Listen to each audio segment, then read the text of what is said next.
Good day to everyone. Our topic is all about education and social reproduction.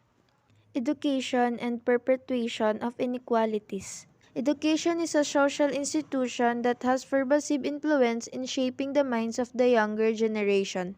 It usually refers to the formal and informal process of transmitting the knowledge, beliefs, and skills from one generation to the next. The transmission process is not that easy.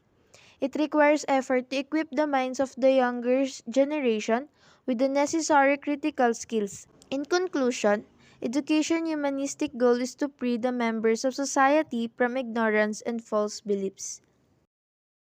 Horace Mann, an American educational reformer, proposed that education could cure social ills. He believed that education is the great equalizer by giving people the knowledge and technical skills to participate in national development. Filipinos strongly believe in the value of education that they are willing to sacrifice everything just to finish college. This is an example of education-based meritocracy or the belief that education is the key to succeed in life. Randall Collins, a neo-Weberian sociologist, for instance, argues that education functions as a filter to perpetuate credentialism. Credentialism refers to the common practice of relying on earned credentials when hiring staff or assigning social status rather than on skills. He also added that people should be hired by employers not on the basis of educational qualifications, although this is necessary, but on the actual skills of the applicants. In a classical book published by Samuel Bowles and Herbert Gintis entitled Schooling in Capital America, they both argue that education is a tool for capitalism to equip the workers with the necessary skills so they can be hired and exploited by the employers. The schools teach their students the values necessary to be successful workers.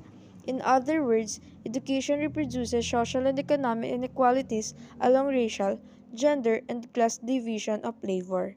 Pierre Bourdieu, a French sociologist who is famous for his analysis of reproduction of inequalities in higher education, and his colleague Jean-Claude Passeron in 1990, showed empirically how education is advantageous to middle-class children by teaching and rewarding behaviors that are generally from middle-class families. Middle-class children possess relatively more cultural capital. Cultural capital is the skills, education, norms, and behaviors acquired by members of a social group that can give them economic and other advantages. The accumulation of cultural capital is one route to upward mobility. The same analysis was extended by Basil Bernstein in his analysis of the difference between the linguistic code of the lower class and that of the middle class students. He arrived at the conclusion that the lower class students follow the restricted linguistic code, while the middle class students follow the elaborated linguistic code. Example number 1. The teacher question is, why do you think people watch horror movies? Student using restricted code said, thrill. Example number 2. The teacher question is, why do you think people watch horror movies? Student using elaborated code said, because by watching it, people got the feeling of being horrified and afraid. The restricted linguistic code of the lower class is disadvantageous to the lower class students because school emphasizes the use of the elaborated code. The restricted code emphasizes the contextuality and does not permit abstract reasoning. The elaborated code, predominantly found among middle-class children, provides room for formal and abstract reasoning. It allows the learners to share common storyline with others who have different backgrounds. For Bernstein, 1971, working class children use the restricted code as a result of class background. Of course, both groups can use restricted code at some point, but the middle class children have a powerful advantage of using the elaborated code in schools with A's.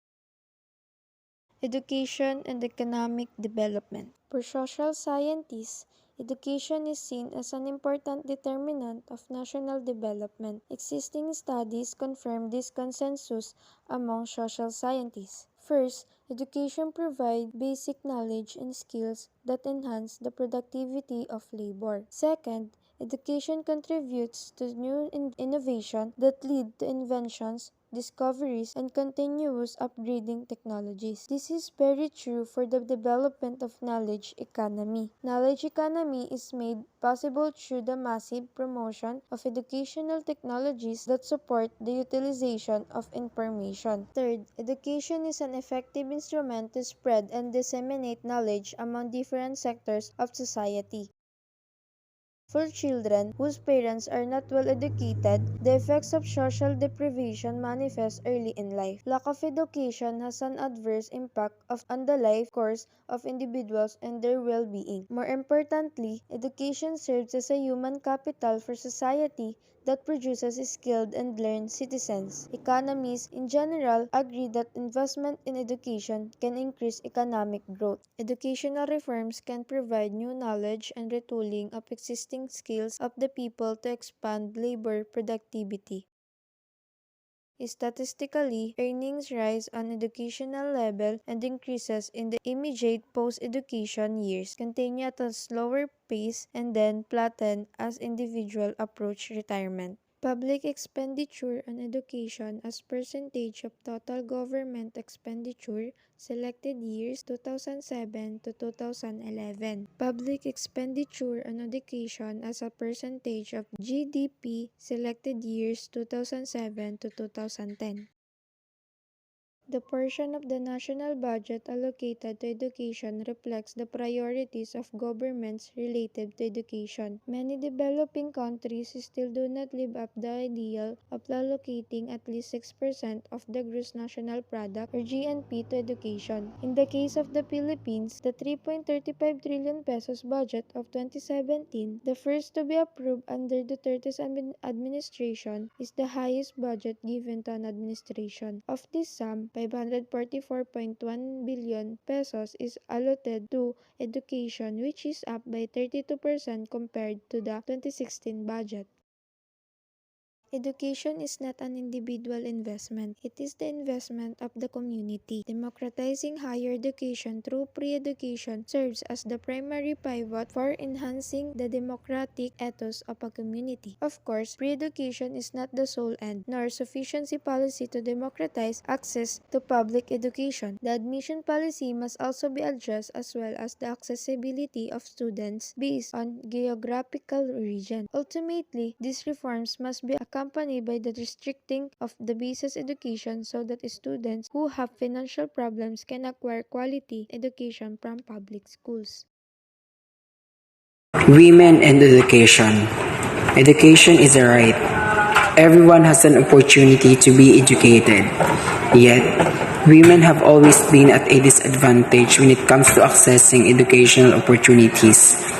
These disadvantages include gender stereotypes in the school, gender-insensitive pedagogy, sexual harassment, gendered everyday life in the schools, limited opportunities for promotion and professional development of women teachers, gender curricula and subject choices, and underrepresentation of women in senior academic and administrative position or in high-status disciplines and prestigious institutions by Morley 2010. Women are not only in the position of disadvantage in macroeconomic terms, but also suffer from discriminatory practices within the school culture. In the Philippines, according to Commission on Higher Education or CHED, Director Patricia Licunan, women dominate the fields of teacher education, humanities, social sciences, business administration, medical and allied fields, home economics, mass communication, and even natural sciences and mathematics, but remain underrepresented in engineering and technology, fine and applied arts, religion and theology, law and jurisprudence, architecture and town planning, trade and industry, agriculture, fisheries and forestry, and maritime studies by Esmaquel III, 2001. Recognizing the biases against women and violence against them, the Philippine government promulgated Republic Act No. 9710, an act providing for the Magna Carta of Women in 2008. Based on official statistics, However, Filipino women outperform men in functional literacy. This has often been attributed to women's greater diligence in the primary and secondary years, and the tendency of boys to get into troubles and quit schooling. However, additional data demonstrate that in tertiary education and gender disparity narrows because this also happened to be childbearing years for many young women. In recent years, women have become more empowered through political and economic participation. Filipino women have been elected as leaders and thus more involved in policy decision making both at the national and local levels. As Joel Spring 2009 points out, contributing factor to the growth of gender equality in school achievement is a belief that the education of women is important. Among other things, for national competition in the global economy, as caretakers of children, women are preparing the future generation of workers, and women are needed as workers in the knowledge economy. 11. Women are not only at a disadvantage through work employment, but being unemployed also impacts on women's fertility. The education of women is especially critical in lowering rates of population growth in middle income and to a lesser extent in low income countries. The reduction of fertility rate has a significant contribution to economic growth. It is only the gender, however, that places women in a low status position, but also the economic status of women that affects their motivation to be an achiever in school. A poor young woman is likely to engage in early marriage and teenage pregnancy. There is, therefore, still much to be desired in empowering women through education. Teachers' training must also be restructured along synthesizing future teachers to be perspective of unacknowledged gender stereotypes in the school and community. Education and globalization. Internationalization of education. According to Joel Spring, 2009 on 1, globalization of education refers to the worldwide discussions, processes, and institutions affecting local educational practices and policies. The key in the previous statement in the word worldwide, this means the events are happening on a global scale that affects national school system. The image is that of global educational policies and practices existing in a superstructure above national and local schools. Aside from international trade agreements and international funding agencies, there are also agreements among nations and regions that facilitate globalization of education, such as the Bologna Process and Washington Accord. In Asia, there is the Asian integration that addresses not only economic cooperation, but is also educational linkages and streamlining. Internationalization is concerned with the relationship among and between individual countries and presupposes the nation-state as the essential unit. Marginson, 1999 on 9. It drives countries to transform their universities to adapt to knowledge economy, and this readiness is measured by scores in international standards such as the Program for International Student Assessment or other international measures that rank universities. There are several ways to define internationalization. Critical educators define internationalization as another form of imperialism. The consequent implications for universities of this neoliberal-driven internationalization are increasing pressures for greater privatization, transformation into market institutions, and loss of academic norms in favor of corporate rules. Universities are competitive in searching for students and in marketing their course programs worldwide through such initiatives as offshore campuses and twinning programs. Indeed, international education marketing is now a big business. Pratt and Pohl, 1999 to 2000. This marketing has, in part, been the result of decreased national and local government support for universities and students. Managerialism is the result of corporate logic and culture to education. Many humanist educators and radical scholars argue that managerialism and the spread of neoliberal reforms to higher education compromise the academic nature and public character of universities. Definitely, the intervention of managerialism on the educational system affects the traditional vision of university education.